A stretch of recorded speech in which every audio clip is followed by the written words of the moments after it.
De onde vêm as boas ideias? O lápis, a descarga do vaso sanitário, a pilha. Você já parou para pensar de onde vêm todas estas boas ideias? Em que tipo de ambiente elas nascem? Quais as faíscas que ocasionam estas disrupções? Steven Johnson explora este assunto no livro De Onde Vêm as Boas Ideias e identifica 7 padrões que originam a inovação verdadeira. Johnson investigou dezenas de núcleos empreendedores modernos e traz em seu livro um novo entendimento da história da inovação, além de um conjunto de estratégias para nos ajudar a entender as boas ideias. De onde vêm as boas ideias? Examina a evolução da vida na Terra e a história da ciência. O livro destaca muitos paralelos entre os dois. Esta análise rica, cheia de histórias interessantes e evidências científicas, também aborda como a criatividade pode ser cultivada por você e pela sua empresa. O livro é recomendado para todos que se interessam por inovação, especialmente se você gosta de histórias de grandes descobertas. Se inovação é uma prioridade para você e sua empresa, esta é uma leitura obrigatória.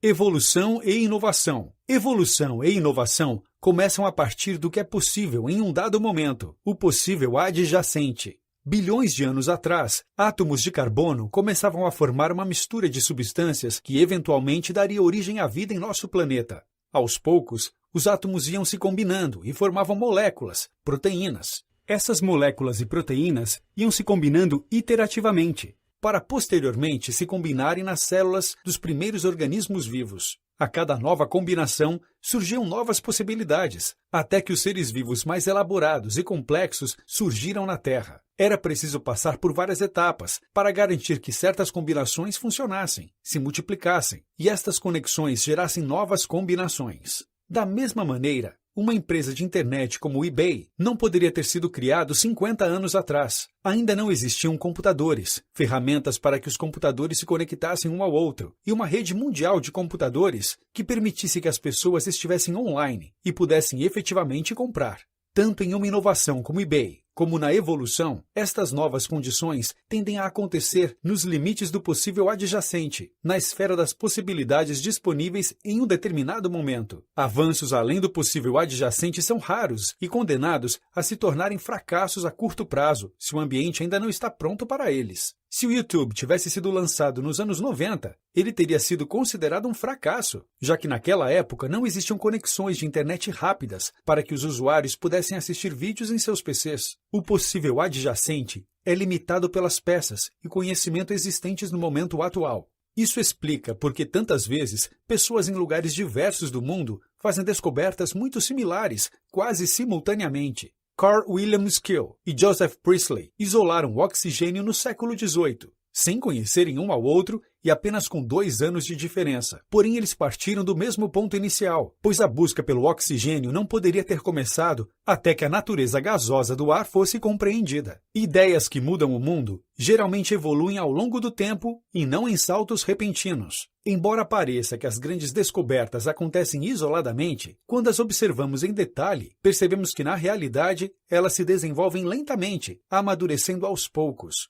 A teoria da seleção natural de Charles Darwin surgiu enquanto ele estudava a teoria malthusiana de crescimento populacional. Mas com uma observação mais detalhada, é possível notar em suas anotações que antes dessa epifania, ele já havia descrito uma teoria da seleção natural quase completa. O olhar em retrospecto faz a ideia parecer óbvia, a ponto de parecer que foi um insight imediato, uma descoberta momentânea, mas essa não é a verdade na maioria dos casos. A história da internet também tem uma origem similar. Um engenheiro britânico chamado Tim Berners-Lee é acreditado como o pai do conceito da internet como ela é hoje. Alguns anos atrás, abordado por um repórter, ele foi perguntado de onde veio esta ideia tão visionária. Tim não sabia o que responder e ficou paralisado. Não é que ele tinha esquecido a circunstância do seu momento de eureka e por isso não conseguiu responder ao jornalista. Na verdade, a ideia básica da internet estava em sua mente por mais de uma década. Porém, apenas quando ele começou a trabalhar como consultor no laboratório da CERN é que as ideias se concretizaram em sua mente. Para Tim Berners-Lee, não houve uma epifania, um momento de eureka, e sim anos de combinações lentas. Ele iniciou um projeto paralelo, que permitiu que armazenasse e conectasse pedaços de informações como nós em uma rede. Mais uma década se passou e o CERN oficialmente o autorizou a trabalhar no projeto, e assim surgiu a tecnologia que permitiu que a rede mundial de computadores existisse. Plataformas são a espécie-chave quando se fala em inovação. O termo científico espécies-chaves é usado para descrever organismos que são desproporcionalmente importantes para o bem-estar do ecossistema. Eles são como engenheiros do ecossistema, criando habitats para outros organismos, construindo plataformas as quais muitos outros organismos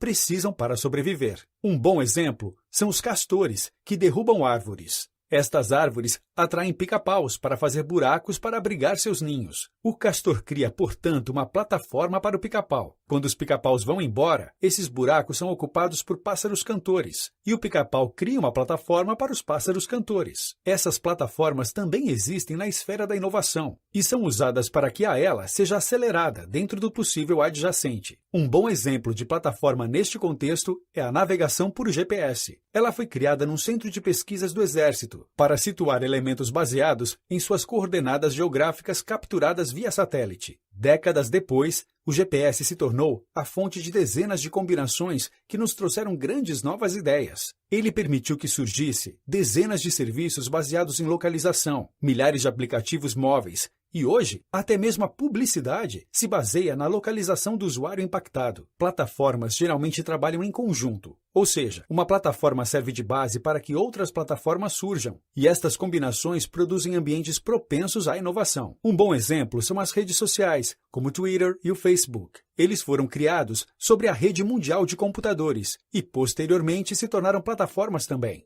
Hoje existem milhões de aplicativos criados sobre estas novas plataformas que se derivaram da rede mundial de computadores. O possível adjacente está em constante evolução e transformação. Inovação e evolução dependem de redes. Toda a vida na Terra se baseia no átomo de carbono, que é o componente fundamental para conectar átomos e formar cadeias de moléculas. Essas conexões permitem que surjam novas estruturas, como as proteínas. Sem o carbono, a Terra provavelmente seria uma sopa morta de produtos químicos. Conexões também são propulsores de ideias. Quando os humanos começaram a se organizar em comunidades, eles passaram a se expor a novas ideias e a espalhar suas próprias descobertas. Antes dessas conexões, a ideia nova de uma pessoa não se multiplicava, pois não havia uma rede para espalhá-la. Nos anos 90, psicólogos decidiram gravar tudo o que acontecia em 4 laboratórios de biologia molecular. Acredita-se que em um campo como a biologia molecular, grandes descobertas são feitas observando pelo microscópio, não é mesmo? Surpreendentemente, verificou-se que as ideias mais importantes surgiam durante as reuniões do laboratório, quando os cientistas discutiam seu trabalho com seus colegas.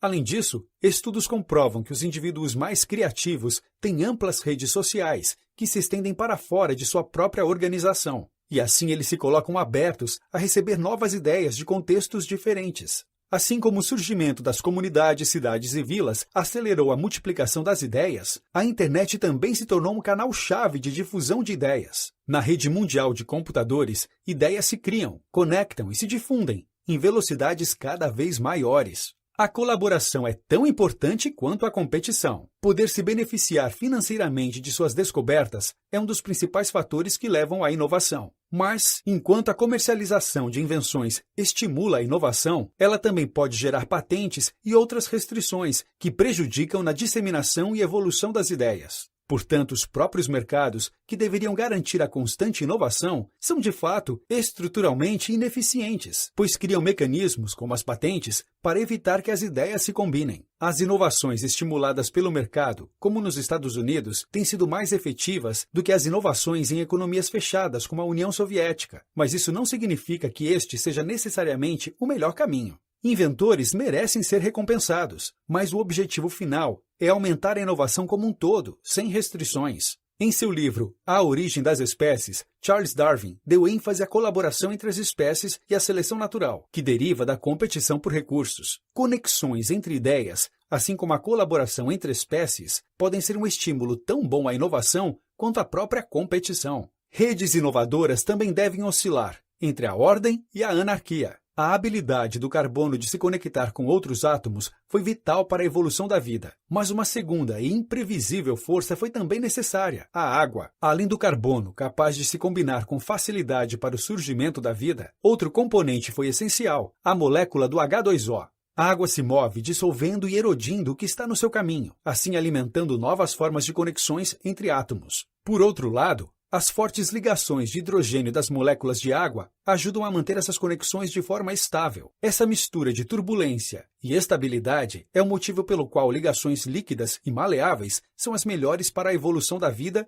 e para a criatividade. Conexões aleatórias e imprevistas levam a descobertas acidentais. O caos e a criatividade estão ligados até mesmo em um nível neurológico. As ideias são, de fato, manifestações de uma complexa rede de neurônios se conectando, e novas ideias só são possíveis quando novas conexões são formadas. Nossos neurônios se alternam entre estados de caos, em que disparam completamente fora de sincronia um com o outro, e estados sincronizados, onde são ativados na mesma frequência. Estudos mostraram que quanto maior o tempo de exposição do cérebro ao estado de caos, mais inteligente a pessoa é, e isso a torna capaz de fazer conexões mais complexas. Um espaço comum leva a serendipidade. Quando ideias convergem em um espaço compartilhado, como em uma reunião entre pessoas de diferentes áreas do conhecimento, misturas criativas surgem e novas combinações se tornam possíveis. Interações compartilhadas em espaços físicos ou virtuais permitem que as ideias se difundam, circulem e se combinem de forma aleatória.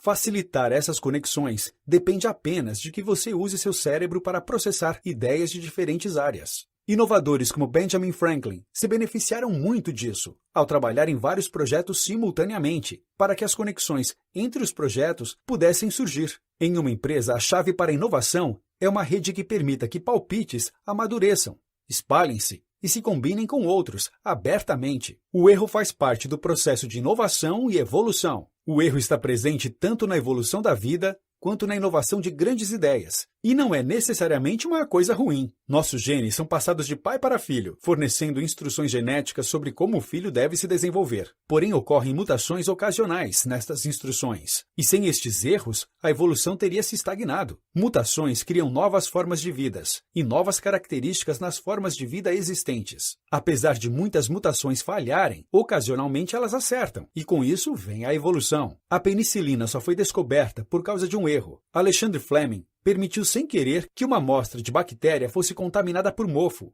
e começou a imaginar o que havia matado a bactéria. Inovações pedem reinvenção e reutilização do passado. O termo exaptação é utilizado para descrever o fenômeno onde uma característica originalmente desenvolvida para um propósito específico é eventualmente usada de uma maneira completamente diferente. Por exemplo, as penas das aves tinham como objetivo inicial regular a temperatura, mas acabou permitindo que os pássaros pudessem voar. Frequentemente, ideias são similarmente reaproveitadas e exaptadas. A internet foi criada para pesquisa científica, mas eventualmente ela se transformou em uma rede de sites para compras, consumo de notícias, relacionamento com amigos e até mesmo pornografia. Gutenberg, por outro lado, encontrou um uso diferente para uma invenção milenar. Ele combinou a velha máquina de espremer uvas com seu conhecimento de metalurgia e criou a primeira impressora do mundo, revolucionando a maneira como a humanidade se comunica. Usos não convencionais para itens, ideias antigos ou até mesmo descartados induzem inovação. Itens descartados também são transformados através da inovação. Assim como a estrutura do esqueleto deixada por corais mortos é a base para o ecossistema dos recifes, prédios abandonados podem se tornar a origem de novas subculturas urbanas. Notas finais. Assim como a evolução da vida no planeta Terra, as ideias derivam da combinação constante entre o que é possível em um dado momento e seu futuro adjacente, ou seja, em inovação. Não existem grandes saltos disruptivos e sim cadeias de evoluções constantes. Esse desenvolvimento é lento e gradual, mas pode ser acelerado por alguns fatores. Plataformas, redes e espaços compartilhados ajudam as ideias a se combinarem mais livremente e tornar maior o possível adjacente.